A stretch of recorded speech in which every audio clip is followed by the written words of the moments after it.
Hello दोस्तों, मेरा नाम सुनील रंजन है और मैं टीचर हूँ। और इस वीडियो सेशन के माध्यम से मैं आपसे अपने देश भारत के विषय में कुछ कहना चाहता हूँ।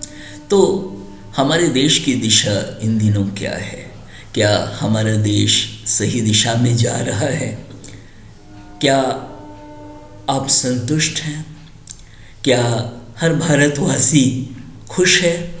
तो इसका सीधा और सरल जवाब होगा कि हर भारतवासी आज दुखी है, क्योंकि हमारा जो देश है वह सही दिशा में नहीं जा रहा है। हमने एक विशेष पार्टी को वोट देकर सत्ता में हम लाए और हमने सोचा कि हमारा देश बहुत आगे बढ़ेगा। लेकिन सत्ता के नशे में आकर यदि सत्ता में बैठे हुए लोग अगर गलत दिशा पकड़ लें तो इसका परिणाम जो है हमारे देश को भुगतना पड़ता है। तो अब ये हाल है कि किसी को पता नहीं चलता है इन दिनों भारत में कि हमारा देश किस दिशा में जा रहा है। मीडिया भी बहुत लोगों के हाथ में है और अमीरों के हाथ में ही है। तो मीडिया वाले जो दिखाते हैं तो लगता है कि वही सही है, जबकि कितनी बार ऐसा होता है कि बहुत सी बातों को मीडिया तोड़ मरोड़ कर अपने फ़ायदे के मुताबिक प्रस्तुत करती है। तो यह हमारे लिए शुभ संकेत नहीं है। तो देश की दिशा, मुझे लगता है कि देश की दिशा अभी सही नहीं है, क्योंकि अगर दिशा सही होती तो लोग खुश होते सरकार के कदम उठाने से, और हमारे देश में धार्मिक कट्टरता नहीं पनपती जितनी धार्मिक कट्टरता इन दिनों पनप रही है। कितनी हत्याएं हुई, कितने लोगों की मौत हुई, और अभी आप धर्म के नाम पे देखिए सारे देश में, हमारे देश भारत में कोहराम मचा हुआ है और लगता है कि कोई देखने वाला नहीं है। ठीक है, किसी एक व्यक्ति की कर्मठता से देश आगे नहीं बढ़ता है, क्योंकि हम सबों का उसमें योगदान होना चाहिए। लेकिन जो सत्ता में बैठे हुए जो शीर्ष नेतृत्व है उसको इस दिशा में सही कदम उठाना चाहिए, क्योंकि यदि आप धार्मिक कट्टरता से ऊपर नहीं आपकी सोच होगी, आप आगे नहीं सोचेंगे, तो फिर हमारा देश कैसे आगे जाएगा। हमारे देश का एक गरीब आदमी वह रोजी रोटी चाहता है, वह चाहता है कि उसे 2 शाम भोजन मिले। देशभक्ति की बात तब आती है उसके मन में जब उसका पेट भरा हुआ होता है। केवल हम देशभक्ति का नारा देकर मध्यम वर्ग को उत्तेजित कर सकते हैं या उच्च वर्ग को भी थोड़ा हम उत्तेजित कर सकते हैं, लेकिन जो गरीब है, जो बेचारा 2 जून की रोटी कमा रहा है, उसके लिए तो फिर बड़ा मुश्किल हो जाता है, क्योंकि बिना खाना खाए वो आगे नहीं बढ़ सकता। उसके पेट में भोजन चाहिए और भोजन के बाद ही शिक्षा की बात होती है। और हमारे देश में दोस्तों शिक्षा का बहुत बुरा हाल है। और ऐसा नहीं है कि हमारे देश में मेधावी लोग नहीं हैं, मेधावी स्टूडेंट्स नहीं हैं। हमारे देश में टैलेंट बहुत है, लेकिन हमारी व्यवस्था इतनी लचर है, आप माने ना माने, लेकिन हमारी लचर व्यवस्था के कारण ही हमारे टैलेंटेड जो स्टूडेंट्स हैं वह बाहर का रुख करते हैं। बाहर मतलब यूरोप या अमेरिका के देशों में जाते हैं और वहाँ पढ़ाई करते हैं और अपनी सेवा भी उसी देश में देते हैं।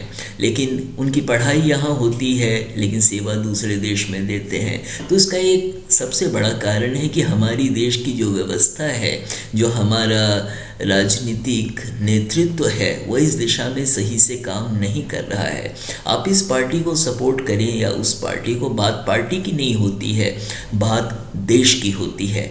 जब हम देश की सोचते हैं तो फिर हमारी सोच पार्टी की जो बातें हैं उनसे ऊंची हो जानी चाहिए, और यह होना भी चाहिए, क्योंकि हमारा देश है तो हम हैं और हमारे देश का विकास हमारे विकास पर निर्भर करता है।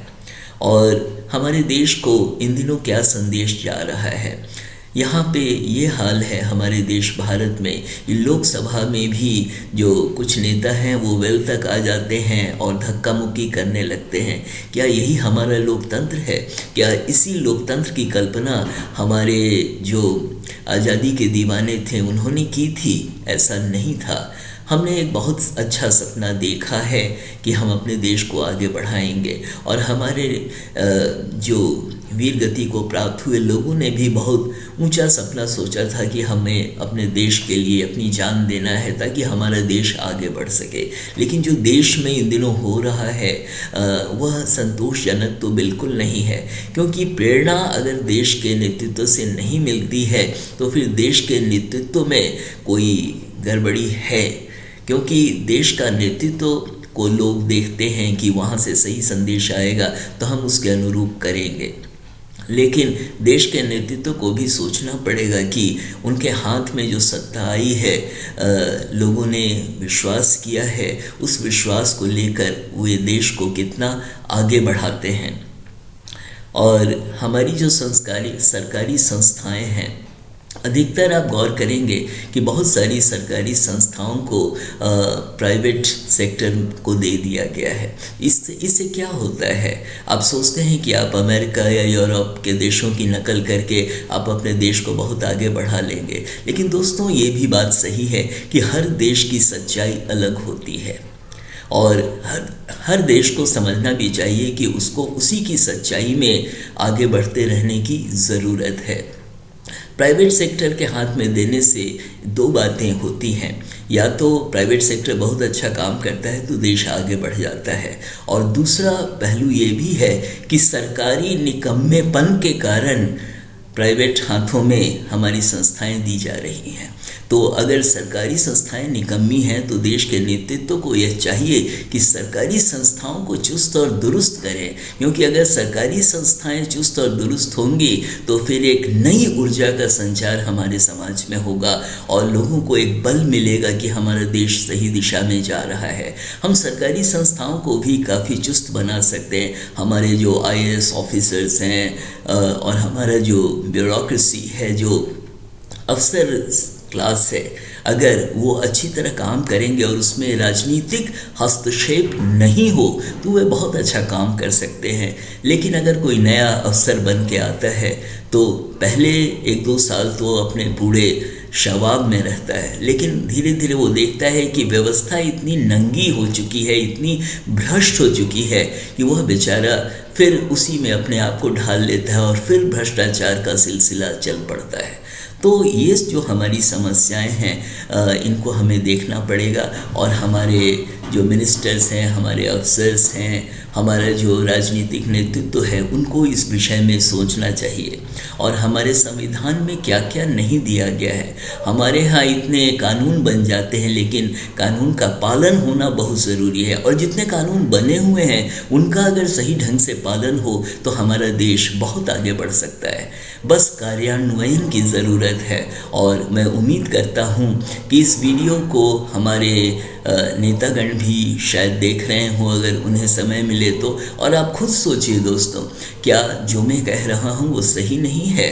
और ये सब हमारे सोचने की बात है, क्योंकि हम सब की जिम्मेवारी बनती है कि हम देश को आगे बढ़ाएं। लेकिन यह भी सही है कि जिनके हाथ में पावर होता है वही कदम उठा सकते हैं, बाकी उन्हें कदम उठाते हुए देख सकते हैं। तो इस वीडियो में इतना ही, और बहुत बहुत धन्यवाद। यदि आपने मेरे चैनल को सब्सक्राइब किया है तो थैंक यू वेरी मच। यदि आप सब्सक्राइब करेंगे तो बार बार आपसे मिलने का मुझे अवसर मिलता रहेगा। धन्यवाद।